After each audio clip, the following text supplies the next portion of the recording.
What's up, YouTube? Top85 here. I'm doing a video response for Brian, aka High Pop Professor. He wants us to show off some duplicates. I have this showcase cabinet, and every card in here is a duplicate. So I'll start with these. And why do I have my duplicates? Sometimes I just really like a card and I don't mind having multiples in a collection. Sometimes I use them for trade bait or display purposes, like all these cards. But man, yeah, I got some cool ones in here. A lot of refractors and inserts. No low-end base cards in this cabinet because I just enjoy these. But I just think these cards are cool, so don't mind having multiples. So what else do I have lying around in my man cave that would be a duplicate? Well, I do have 2 copies of this 1964 Topps Giants Willie Mays, along with the Clemente. But my namesake here on YouTube, I have a ton of cards of. So we'll just start. Actually, everything down here, I got multiples as well. So, of course, the Topps 85 401, the Ricky, the Don Mattingly, Don Russ. I mean, these are all classic cards. Here's a funny little display. I got a bunch of multiples sitting there. I love Topps Big. I think they're really cool. And then, of course, I got multiples on all these. So I got a lot of multiples. We got more here.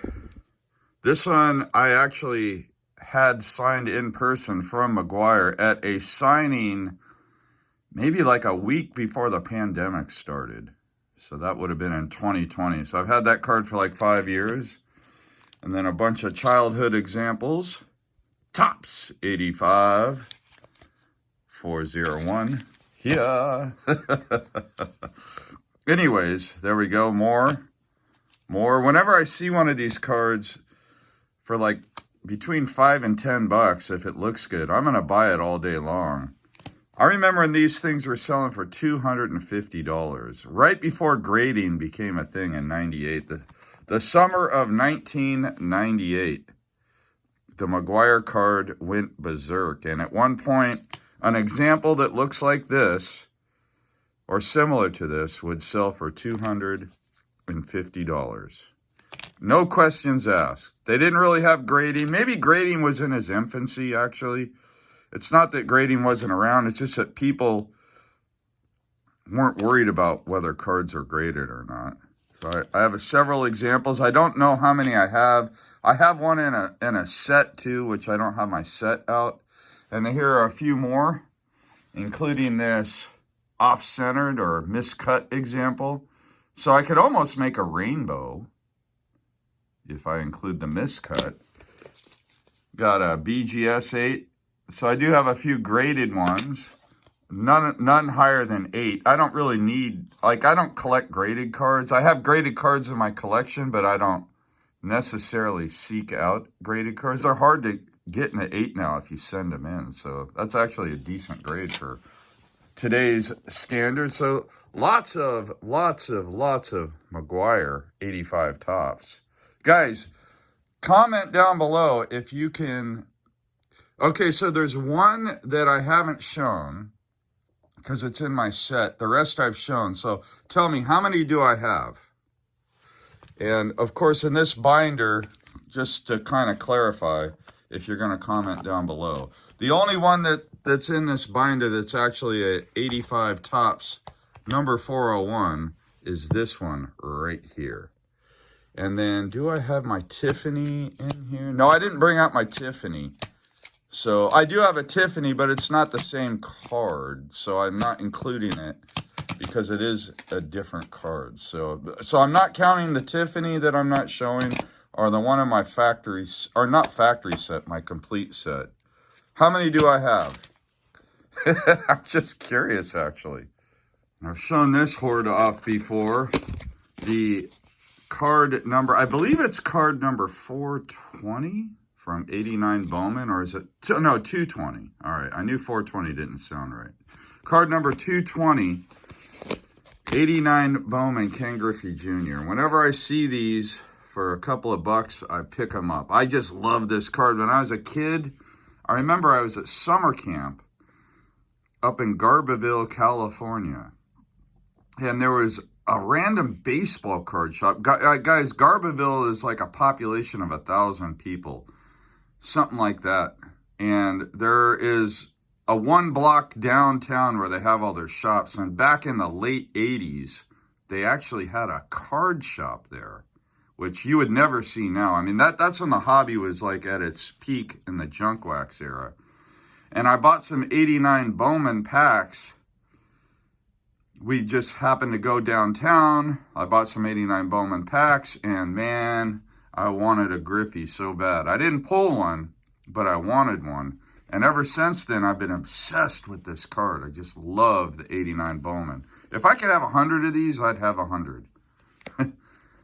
I think it's a very underrated rookie card. I actually have some graded examples too. I didn't pull those out. I just remembered I do have some graded ones, including the Tiffany. But I'm just going to show the raw ones. And as you can see, I just love this card. I could just keep collecting it all day long, over and over again. I don't know why. There's something about 80s rookies in general, the cards when I was a kid that I really wanted, and a lot of them I couldn't afford. Like if I walked into a card shop in, let's say 88, well, not in 88, but in 89, and this card was like sitting in the showcase for $4 or $5, whatever it was selling back in 89, I probably wouldn't have been able to afford it. I just didn't have much of a budget for collecting. So mostly I just opened up 50-cent packs, maybe buy $2 worth at a time, or saved up for a single that might be $3 or $4, you know, stuff like that. That's how collecting started off for me. So those rookie cards that I couldn't really afford in the 80s, I tend to hoard a lot of copies because now they're cheap and they just bring back a lot of memories.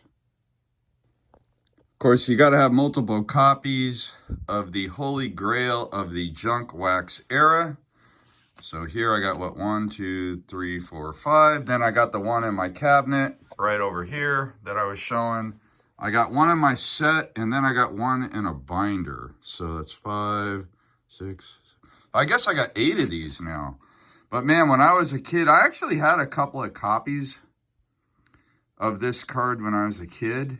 And I'm sure I at least have one in my... I know I traded away a '89 Upper Deck Griffey at one point. Upper Decks, there was a hot rookie, Jerome Walton. I'm pretty sure. I know I keep repeating myself. Anyways, I traded a couple of Jerome Waltons that I happened to pull out of the high number packs. Or maybe I got them from the high number box sets. I can't remember how I got them, but I didn't pay a lot for them. And I traded those for a couple of Griffies, and that's how I got my Griffies. I never actually pulled a '89 Upper Deck Griffey in my life. But this card here is the Holy Grail of the junk wax era.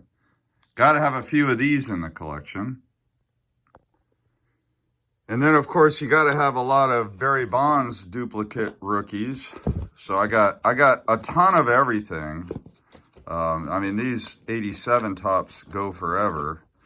But the one that really brings you back to my childhood, and if you guys were collecting in the 80s, you would understand. Maybe people that didn't collect in the 80s wouldn't get it. But the 87 Fleer. In 1987, you couldn't find 87 Fleer available in 1987. Everything was pretty much tops. Like, you could find tops anywhere. Donruss, you could see it every once in a while, but I never saw packs of Fleer in 1987 available for sale in a retail store. I think what was going on in 87 is people were buying up pallets and pallets and pallets of 87 Fleer and hoarding them in warehouses. And it's easier to find 87 Fleer now than it was back in 1987, which sounds crazy because that was, what, 38 years ago? And it's more readily available now. Anyways, to my point, the 87 Fleer Bonds was just Such a cool card, so tough to find. I mean, I guess in my experience, it was tough to find. Obviously, it's not tough to find, but when I was a kid, you just didn't see them. So this is the one, I have probably 30 or 40 of these things, and I still buy them. I mean, I'll keep buying them. And I got more examples than are in this stack. But the reason why I keep buying these cards is because it was the one that, it was the Barry Bonds rookie card to have back in '87. Now, if you're talking about the update cards, I'm not including the extended rookie. I'm talking about pack-issued rookie cards. This was the one to go after, and you just didn't find it very often. And I remember you could find the tops all day long, like in a dollar box. And if you saw one of these, they'd be in the showcase for like $50. So it was a big discrepancy between tops and Fleer. And I'm not exaggerating. I remember seeing just raw copies of this card in the showcase for $50, and then being able to get a raw copy of a 87 Topps Bonds rookie card for anywhere between $1 and $3. So there was just no comparing. So this card always gives me kind of a warm, fuzzy feeling when I see it out there, and I always buy it just because I remember how ridiculously expensive and tough they were to find. I know all you newer collectors wouldn't understand, but people that collected in the 80s and 90s, they'll know exactly what I'm talking about. All right, so the last of my dupes are my relic dupes. And in the early 2000s, Fleer used to use premium swatches in their cards and not like identify it as a different card. And here's an example right here, the tip of the cap. It's got the Logo Man swatch from Barry Bonds cap. And if you look at the old Beckett's, they will actually say cards with multiple color swatches or patches are 1.5 to 2 times the value of a regular relic card. This was a practice that Fleer employed back in the early 2000s. So there's another example. And then I love this one here, another little tiny Logo Man right there. And again, this is off the hat. So these are dupes, but they're not, right? I mean, like my other examples are single color swatches, but I always try to pick up the patch swatch versions as well, if I can find them. So, Brian, that is going to be it. I have lots and lots of dupes, but these are just a few that I wanted to talk about for a video response to your intriguing thoughts on having dupes in the collection. So, thanks, everybody, for tuning in. And as always, until next time, happy collecting!